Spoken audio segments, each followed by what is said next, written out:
Hello दोस्तों, welcome to my channel learn with Vinita. तो बच्चों, आज हम बात करने वाले हैं सीटेट और टेट की। अब सीटेट क्या है और टेट क्या है। देखो, काफी सारे बच्चे हैं जिनको इसके बारे में अच्छे से नहीं पता होता है। वो कंफ्यूज रहते हैं कि भैया हम सीटेट देंगे तो क्या करेंगे, टेट देंगे तो क्या करेंगे, या क्या हो सकता है और कब हम इसके लिए एलिजिबल हैं, कब हम ये सारी चीजें कर सकते हैं। ठीक है, तो आज हम बात कर रहे हैं सीटेट और टेट की। सीटेट जिसका मतलब होता है सेंटर टीचर एलिजिबिलिटी टेस्ट, यानी कि केंद्रीय शिक्षक पात्रता परीक्षा।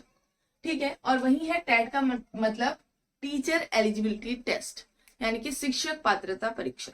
और जैसे कि वर्ड है पात्रता, मतलब आप एलिजिबल हैं कि नहीं है।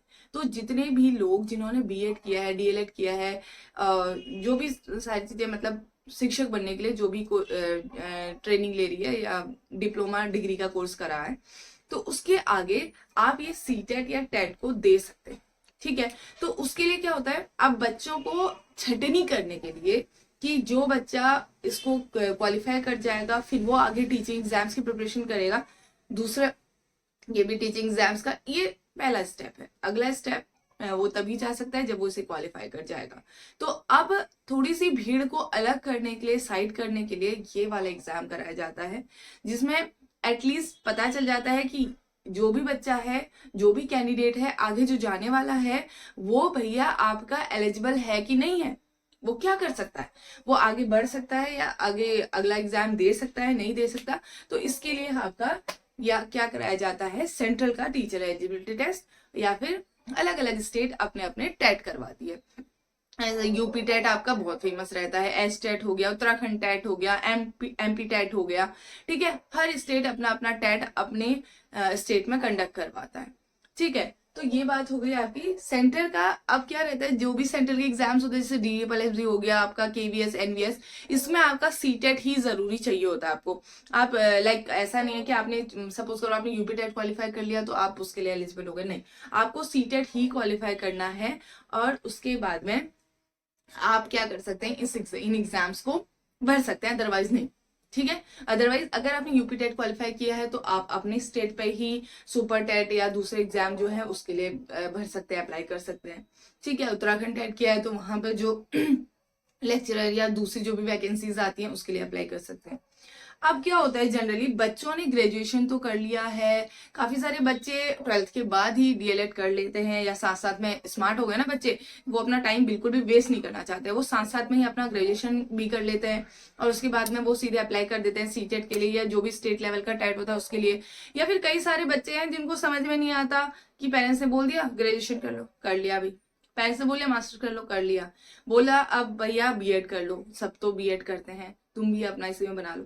अब लेकिन आपको नहीं समझ में आता कि भाई अब क्या करना है, तो उसके बाद आप सीटेट देते हैं। और कई सारे बच्चे ऐसे होते हैं कि काफी सारे एग्जाम्स की उन्होंने प्रिपरेशन करी होती है और नहीं हो पा रहा होता है, तो वो लोग भी टीचिंग वाली जो लाइन है इसकी तरफ मुड़ जाते हैं। एक्चुअली थोड़ा सा एज का भी रिलैक्सेशन रहता है लड़कियों के लिए खासकर, कि रहता है कि भैया लाइक 40 ईयर्स तक भी आपको एज रिलैक्सेशन मिल जाता है। ठीक है, और हमारी वैसे अगर बात करें सोसाइटी की, तो सोसाइटी में यही माना जाता है कि लड़कियों के लिए टीचिंग प्रोफेशन से अच्छा प्रोफेशन तो कोई है ही नहीं। हालांकि टीचिंग प्रोफेशन बहुत अच्छा है, तब अच्छा है जब आपको बच्चों से बहुत प्यार होता है। आप बच्चों को, सबसे पहली बात तो हम चाइल्ड सेंटर्ड एजुकेशन की बात करते हैं। अगर आपको बच्चों से प्यार है तो तभी आप टीचर बन सकते हैं, ये बात तो गांठ बांध लीजिए। क्योंकि वहां पर आप तो ना आप हाथ उठा सकते हैं, ना डांट सकते इतनी जोर से बुरी तरीके से, या ऐसा कुछ भी नहीं कर सकते। ये बात याद रखना। आपको एक इंसिडेंट बताती हूँ उसी बात पे। मेरे एक कलीग थे, वो बता रहे थे कि मैम मैं बहुत पहले ना एक स्कूल में पढ़ाया करता था, तो उस स्कूल में क्या हुआ था, मेरे साथ की ही मैम थी, तो उनको क्या हुआ था, उन्होंने एक बच्ची को डांट दिया। ठीक है, तो वो अगले दिन बच्ची स्कूल नहीं आई। फिर उसके अगले दिन उसकी मदर आती है स्कूल में और वो बोलती हैं कि भैया ये पर्टिकुलर टीचर कहाँ पर है, उनसे बात करनी है। तो बात करी तो पता चला वो पेरेंट बोलती है उस बच्चे की कि भाई ये मैम तो मेरी बच्ची के सपने में चुड़ैल बन के आ रही, ऐसे डरा रही हूँ। अब आप समझ सकते हैं कि आपको टीचिंग प्रोफेशन में आना है तो कितना आपको पेशेंस चाहिए और कितना आपको बच्चों से प्यार होना चाहिए। ये चीज को बहुत अच्छे तरीके से याद रख लीजिए कि अगर आपको बच्चों से प्यार नहीं है और आप में पेशेंस नहीं है तो टीचिंग प्रोफेशन में थोड़ी सी दिक्कत हो जाएगी। ठीक है, तो ये चीजें हमेशा ध्यान में रखनी है। चलो आगे आते हैं टॉपिक पे। ठीक है, तो मैंने आपको बताया ये है सीटेट जो है सेंट्रल लेवल का। और एक और बात गांठ बांध लो बच्चों, सीटेट आपका कंपैरेटिवली इजी होता है स्टेट लेवल के टेट से, ये भी याद रखना। यूपी टेट देने चले जाओगे ना, वहीं पसीने छूट जाएंगे आपके। अगर आपने सी टेट क्वालिफाई कर लिया, आप सोचो कि भैया सी टेट तो हमसे क्वालिफाई हो गया है, अब हम यूपी टेट दे लेते हैं। यूपी टेट भी तो ऐसे ही होगा, लेकिन यूपी टेट डिफिकल्ट होता है सी टेट के कंपैरिजन में अगर देखूं तो। ठीक है, तो आपको उसके लिए थोड़ा सा और ज्यादा मेहनत करनी पड़ती है। ठीक है, तो अब यहाँ पर बात कर रहे थे सीटेट की। अब सीटेट में और चीजें क्या होती हैं, आप जो भी आपने टीचिंग प्रोफेशन के लिए डिप्लोमा डिग्री वाला कोर्स, बीएड, डीएलएड, डीएड वगैरह वगैरह जो भी चीजें कर लिया है, तो आप एलिजिबल है सीटेट देने के लिए। ठीक है, अब सीटेट के 2 पेपर होते हैं। पेपर 1 होता है एक, और एक होता है पेपर 2। ठीक है, अब पेपर 1, अब पहले तक क्या था, जो बीएड कर लिया जिस बंदे ने, तो वो क्या कर लेते थे, पेपर 1 भी दे लो भैया, पेपर 2 भी दे लो, वैकेंसी आएगी पीआरटी भी दे देंगे, टीजीटी पीजीटी सब दे देंगे। लेकिन भाई हंगामा हुआ, बच्चों ने बोला, तो सुप्रीम कोर्ट ने लगा दी रोक। अब भैया पेपर 1 आप बीएड वाले नहीं दे सकते, ये सिर्फ बीएलएड डीएलएड इन लोगों के बच्चों के लिए रखती कि प्राइमरी लेवल पे वही दे सकते हैं, पीआरटी लेवल पे वही दे सकते हैं पेपर 1। पेपर 1 दे तो आप अभी भी सकते हो, ऐसा कुछ नहीं है, दे आप सकते हैं, लेकिन आप एलिजिबल ही नहीं है पीआरटी के लिए, तो फिर क्या फायदा है। ठीक है, और हाँ अपनी प्रैक्टिस के लिए अगर आप चाहें, आपको अच्छा है तो, क्योंकि ज्यादा डिफरेंस नहीं होता फीस में। अगर पेपर 1 पेपर 2 दोनों को भी भर रहे हैं तो उसकी फीस में ज्यादा डिफरेंस होता नहीं है, तो आप दोनों को भी भर सकते हैं। ठीक है, अब पेपर 1 बीएड वाले नहीं देते, तो बीएड वाले जनरली देते हैं पेपर 2। ये रहता है आपका पीआरटी लेवल के लिए।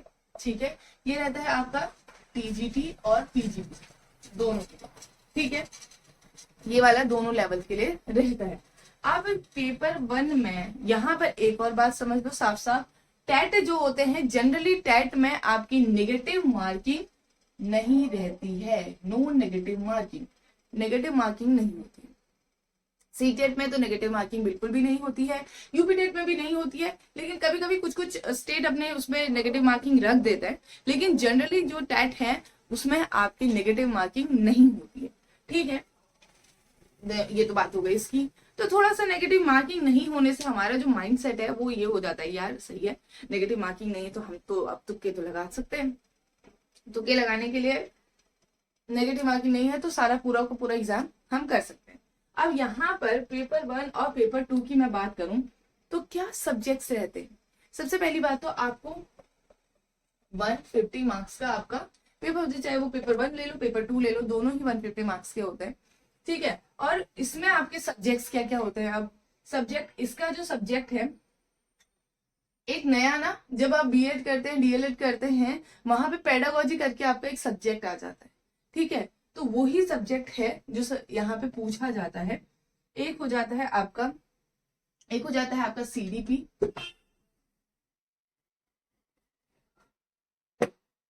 सीडीपी हो जाता है आपका। यहाँ पर ये पेपर 1 की बात बता रही हूँ अभी। ठीक है, यहाँ पर आपका हिंदी हो जाता है, यहाँ पर आपका इंग्लिश हो जाता है, मैथ्स हो जाता है, और फिर इसके बाद में अगला जो आ जाता है आपका, यहाँ पर आ जाता है ईवीएस।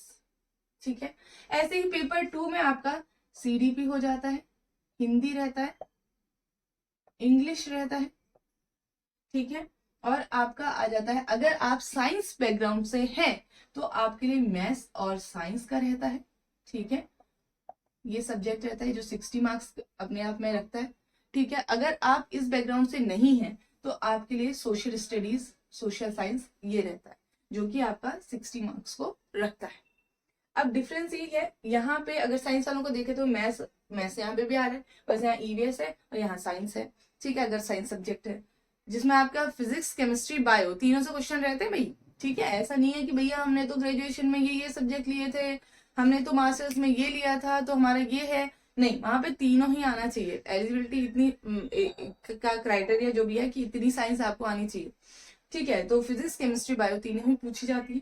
ठीक है, मैथ्स और साइंस ही हो गया। और सोशल स्टडीज में जो भी आपका सारी चीजें रहती हैं जनरली, ठीक है, वो आपकी सोशल स्टडीज की ज्योग्राफी वगैरह, हिस्ट्री वगैरह जो भी सब्जेक्ट्स रहते हैं वो सारी चीजें पूछी जाती है। ठीक है, तो ये हो गई बात आपकी पेपर 1 की, ये हो गई बात पेपर 2 की। अब आपका यहाँ पर जो भी आपकी ये 150 मार्क्स हैं, इनको कैसे कैसे अलग अलग कैटेगराइज किया जाता है, कैसे कैसे डाला जाता है। देखो 30 मार्क्स का आपका ये रहता है, हर एक पेपर, हर एक सब्जेक्ट अपने आप में 30 नंबर लिए हुए रहता है। तो ये सभी मिला के आपका क्या हो जाता है, टोटल मिला के 150 मार्क्स का बनाते हैं। ठीक है, और यही सेम चीज यहाँ पर भी रहता है। आपका 30 नंबर सारे कंसिडर करके लेके चलते हैं, और 30 नंबर में आपका हर एक सब्जेक्ट अपने आप में लेता है। ठीक है, अब यहाँ पे ऐसा कुछ नहीं है कि भैया पर्टिकुलर सब्जेक्ट में आपको कुछ मार्क्स लेके आने हैं, पर्टिकुलर इतने ही मार्क्स लेके आने हैं, ऐसा कुछ नहीं है। आपको ओवरऑल क्या करके करना होता है, जनरल जो कैटेगरी में आते हैं उन बच्चों को 150 में से आपको 90 नंबर लेके आने हैं। अगर आप ये 90 नंबर ले आते हैं तो यानी कि आपने क्वालिफाई कर लिया है सीटेट। लेकिन आजकल मैं बता दूं, कंपटीशन तो इतना हो गया, बच्चे 130 नंबर 140 नंबर तक भी बच्चे पहुंच रहे हैं। ठीक है, और थोड़ा सा बच्चे पीछे रह जाते हैं, क्यों? क्योंकि पेडागोजी के कुछ क्वेश्चंस ऐसे आ जाते हैं जो लाइक सीडीपी की पेडागोजी तो आप कर लेते हैं, लेकिन कुछ सब्जेक्ट की पेडागोजी में गच्चा खा जाते हैं आप, तो वहां पर उसकी वजह से थोड़ा सा मार्क्स 150 तक एकदम से बच्चे नहीं पहुंच पाते। लेकिन 140 मार्क्स भी लाना बहुत अच्छी बात है, अगर आप इतना भी कर पाते हैं तो। ठीक है, तो ये आपका क्या हो गया, मैंने आपको बता दिया पेपर 1 में क्या होता है, पेपर 2 में क्या होता है। 90 नंबर अगर आप ले आते हैं, नेगेटिव मार्किंग नहीं है, 90 नंबर अगर आप ले आते हैं तो आप क्वालिफाई हो जाते हैं इस सीटेट में। ठीक है, और सीटेट क्वालिफाई कर जाते हैं, फिर अब आगे के लिए रास्ता खुल जाता है। अब आपने अगला क्या करना है, इसके लिए मैं आपको अगली वीडियो में बताऊंगी कि अगर आप सीटेट क्वालिफाई कर जाते हैं तो उसके बाद अब अगला स्टेप क्या है, अगला कदम आप क्या उठाएंगे। ठीक है, हाँ, इसके रिगार्ड में अगर आपको कोई भी क्वेश्चन है, ठीक है, तो वो आप मुझसे पूछ सकते हैं। ठीक है, अब टेट और ये दोनों चीजें लगभग सिमिलर ही रहती हैं, सिलेबस सेम रहता है, ऐसा कुछ नहीं है कि आपको अलग सा कुछ पढ़ना है। दोनों का सिलेबस सीटेट और टेट का थोड़ा सा सेम ही रहता है, थोड़ा सा क्या, पूरा सेम ही है, सब्जेक्ट सेम है, सारी चीजें सेम ही है। आपको बस क्या करना होता है, थोड़ा सा टेट में ज्यादा ध्यान देना होता है, थोड़ा सा डिफिकल्टी लेवल आपका ऊपर हो जाता है टेट में, वरना तो सीटेट और टेट दोनों में सिमिलर ही क्वेश्चंस आते, मतलब सिमिलर ही सिलेबस रहता है, सिमिलर सब्जेक्ट्स रहते हैं और वही आपको करने होते हैं। उत्तराखंड टेट भी आपका थोड़ा सा डिफिकल्ट रहता है, यूपी टेट थोड़ा सा और डिफिकल्ट रहता है। ठीक है, और फिर आगे के एग्जाम्स आप इनको करने के बाद सीटेट कर लेते हैं तो आप क्वालिफाई कर जाते हैं। फिर आगे के एग्जाम्स में आपको क्या क्या करना है, कौन कौन से ऐसे एग्जाम्स है जो सीटेट तो आपने कर लिया, उसके बाद में आपको करना है, उसके बाद में आप पढ़ेंगे, ये सारी चीजों की डिस्कशन करेंगे हम मेरे अगले वीडियो में। मैं आपको बताऊंगी जब आपने सीटेट क्वालिफाई कर लिया है, अब टेट भी कर लिया है, अब आपके पास क्या क्या ऑप्शन है, गवर्नमेंट सेक्टर में अगर आप जाना चाहते हैं तो क्या ऑप्शन है, और अगर ऐसा रहा कि गवर्नमेंट में किसी कारणवश नहीं हो पाया है तो आपके लिए प्राइवेट सेक्टर्स में क्या क्या चीजें खुली हुई है। तो इसको जानने के लिए मेरे साथ बने रहिए, जुड़े रहिए, और मेरे चैनल को लाइक करते रहिए, शेयर करते रहिए और सब्सक्राइब कीजिए। इससे मुझे भी मोटिवेशन मिलेगा, मैं और ज्यादा से ज्यादा आप तक अपनी इंफॉर्मेशन, जितना मुझे नॉलेज है, जो भी सारी चीजें मैं जानती हूँ, आप तक बहुत ही प्यार से पहुंचाऊंगी चीजों को। ठीक है, तो मिलते हैं अगली वीडियो में, तब तक के लिए थैंक यू वेरी मच।